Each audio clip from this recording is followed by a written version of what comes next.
Hello, in this video I want to have a look at the constellations of the Northern Hemisphere, how they connect to symbolism through the architecture and especially through mythology and the clash of the titans. This is a picture from the late 70s or possibly very early 80s version. The latest version was a mess, it missed out too much information, but here we see a few of the constellations, and on the very tail of the snake is the constellation Noctua, the owl, which is no longer considered an official constellation. So here we see the older art and how it's now missing. So between Libra and Virgo, Noctua is no longer there. But in the Clash of the Titans movie, the Gorgon, the snake-haired woman turning people to stone, and the legend of Perseus. Perseus, of course, is still a constellation, and you see him here holding the Gorgon's head. Also worth noting is the sword, the helmet, and the winged sandals which he's carrying there. Now, there's also a shield in the mix, but in this particular art it's not clearly visible, but each of these features Perseus received from some very important the other Greek gods, Perseus being the son of Zeus. But so if we see these older drawings of the Northern Hemisphere, they actually form a storyboard. They tell a story, and that story is especially relevant to Clash of the Titans, and as Rudyard Kipling said, if history was told as stories, it would never be forgotten. And that's one of the power and the beauty of the ancient legends, is they actually contain scientific knowledge. So as children we learn the stories, but as you develop you start to apply more. And so for instance, these are key parts in navigation, so the mythology, but the Perseus, the son of Zeus, the constellation you can see there. Now again, the sword, the winged sandals and the helmet all connect to other Greek gods such as Zeus, Hades, Athena and Mercury. But Perseus was tricked into a quest to kill the Gorgon. There's a few variations on the legend, so I'll keep it the simplified version. But to aid him along his quest, Perseus received a number of gifts from Athena, Zeus, Hades, and Zeus, of course. So the sword, the adamantine sword, was a gift from Zeus.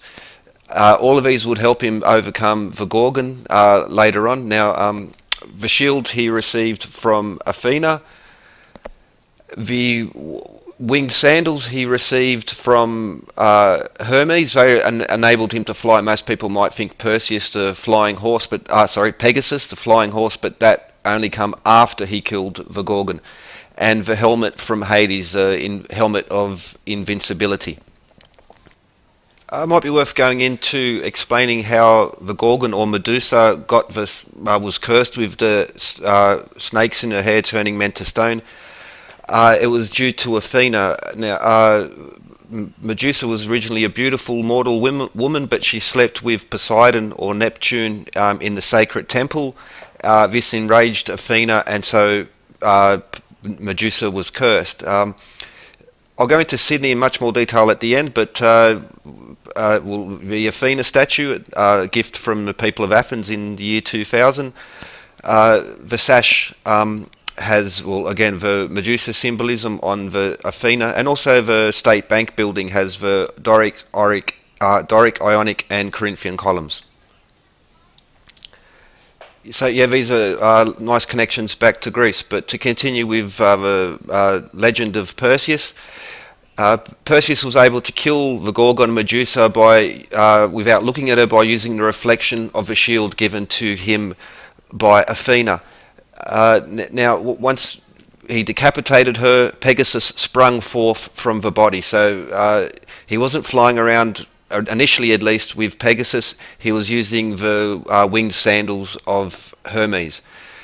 And so then he began his journey home. But during this time, Cepheus and Cassiopeia, kings and queens, they had made a boast that Cassiopeia was more beautiful than the Nereids of Poseidon, Neptune.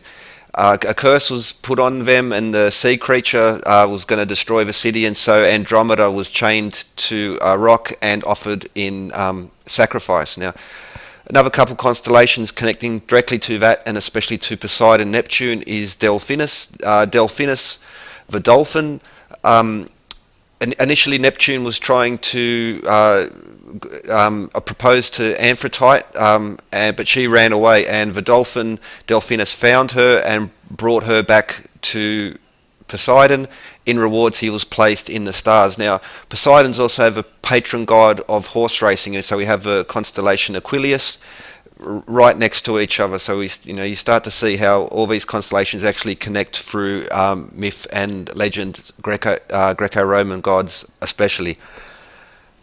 And yeah, so Poseidon had sent the sea creature Cetus, and it was going to destroy the city, and so Andromeda was chained to the wall to try and avert destruction for the city after Cassiopeia had been said to be more beautiful than Nereid. So another graphic, so you can Neptune's chariot is drawn by the seahorses, and also Delphinus the dolphins will be riding out in front. So it's one of the standard images. Now the Poseidon, offended by Cepheus and Cassiopeia's claim, he sent the sea monster Cetus in punishment, and so again the constellation Cetus connects, and it starts to these legends start to create the star chart, literally. So a story becomes the star chart. Now, Andromeda was chained to the rock. Perseus was on his way home. He still had the severed head, and he come across Andromeda chained to the rock and become enamored to her and decided to save her. And he did that by killing the sea monster by using the severed head, which turns things to stone. So that's another classic piece of artwork. But again, the constellation shows him still holding Medusa's head, and the sea monster Cetus, which had been sent by Poseidon. So then Perseus and Andromeda were married, and they founded the Perseid dynasty of Mycenae. Perseid meteor showers is another nice connection with astronomical events in the skies. But now if we go to Charleston, West Virginia, and have a look at the Capitol building there, and this is just one example. It's like it's one of these standards in the buildings around important buildings around the world. At the end, I'm going to go through Sydney and show how Sydney, throughout Sydney, all these connect. But on the doorways, Greco-Roman gods are placed above the doorways. Inside, there's also more subtle symbolism. For instance, this corbel, which it's one of a standard in decoration, but that's actually a connection to Delphinus as well. But here in this card, we see the dome close up, and the four doorway entrances. How each of these have three of the gods amongst them. For instance, Zeus, Athena, Ceres. But so now we have a close-up, and you'll see this template here is actually one which, again, goes around the world, and it might be a bit stylized, but you'll find that, for instance, when we compare it to a plaque that's on the Palais de Justice in Brussels in Belgium, thanks to Ninth Heretic for providing the photo, we see more clearly the helmet, the bubo, the owl, but beginning with the Gorgon. So again, that's the legend of Perseus begins, of course, with the Gorgon's an important part. Now, during Perseus's quest, Zeus ordered Athena to send him her owl, Bubo, to assist. Athena, wisdom, and the owl being also an ancient symbol of wisdom. Athena didn't want to be parted with her owl, so she asked Vulcan, or Hephaestus, the god of fire, to make a mechanical copy. And in the original film, we see it was included. In the newer film, they excluded this part, but Athena and wisdom symbolism. Also on the QVB building, we'll see on the York Street side, hidden is the owl. We can also see the same symbolism in Washington, with Columbia protecting science and industry on the Smithsonian Arts and Industries building. It's across the world, but just have a few examples. And staying in America, in Rochester, the Rush Reese Library, we have Athena, the Shield being, as with earlier photo from Sydney, but the Shield and Athena being classic examples. But also here we can see the Zodiac, also featuring the owl just over there. I've got a little marker there to indicate it. Also staying in Rochester, we have a sculpture of Mercury, and only seen from the top, but you can see how he's standing on Medusa. So this is on a building top. Only some people would have access to this picture.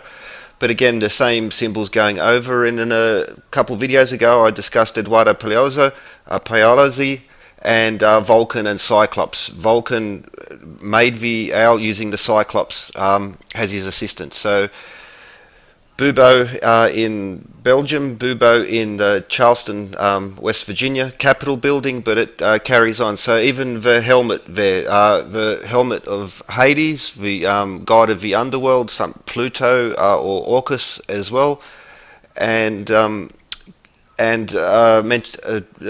the sword. So they're a little bit concealed, but we see the sword handles, adamantine sword given to Perseus by Zeus. So this Perseus legend also, Poseidon was the one who sent Cetus, the sea creature, which was causing the trouble regarding Andromeda. We see even the trident there. So this symbolism is clearly very important. Now, staying on the Capitol building in West Virginia, each of the doorways has these busts of various Greek gods, and we can again, in a second we'll go through those, but again, connecting to Delphinus, the dolphin. So these corbels, this design, you'll find that it's a cunning way of hiding this the Delphinus symbolism, which connects to Neptune, and once again a connection to Perseus. But over to Brussels and in Waranda Park, we see there's a baby Hermes, again the Diana, the moon goddess, or Artemis. And just across the street is the pediment there, which has the Athena, Zeus, and even the sun rays of Apollo. So these are the sort of hidden in plain sight, but they have very strong connections to the constellations and also the legend of Perseus. And this mythology contains a lot of information, many layers. But so here we have the family tree, and using the West Virginia Capitol building as an example, one of the busts on the doorway is Zeus. His brother Poseidon or Neptune is also there, and Hades, of course, on the dome. We had the helmet of Hades. Again, these are all connected straight back to the mythology of Perseus. Also Demeter or Ceres, basically the agriculture goddess, to do especially with agriculture, and Hestia, which was the goddess of the household, especially the goddess of the hearth. So the fire inside the home had to do with Hestia. Again, the busts above the doorways include Perseus. We'll also have, again, Athena being connected and depicted in Charleston, West Virginia. And remember, she was she was ordered by Zeus to send Bubo the owl to aid Perseus, and she had Hephaestus, or Vulcan, the Greek god of metallurgy and of fire, Vulcan as in volcanism. Also, Mercury is depicted on that doorway, and so again, especially through the clash of the Titans and the legends of Perseus, we find this symbolism throughout architecture, Hermetic architecture across the world. So the Gorgon and Perseus, and also Bubo the owl.